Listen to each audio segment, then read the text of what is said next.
És un projecte on la necessitat de la població és on deixem les nostres mascotes quan ens anem de viatge.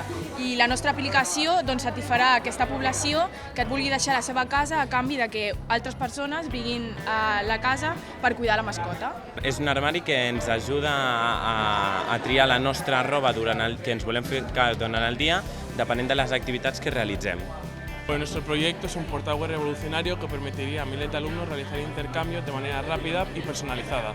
Consiste en un protector de pantalla que se ajustará a la vista del cliente mediante un graduado, como las gafas de ver, por ejemplo, y tendrá sus dioptrías. Nuestro proyecto consiste en un parche que se va a poner en el brazo para regular la insulina de los diabéticos. És un dispositiu que està dedicat a les persones grans i amb Alzheimer.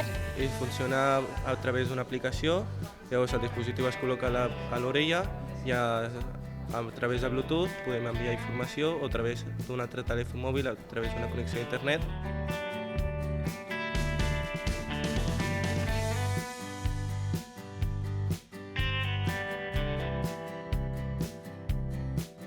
El procés ha estat superenriquidor i els joves ho han explicat amb moltes ganes i això jo crec que és el gran aprenentatge del projecte.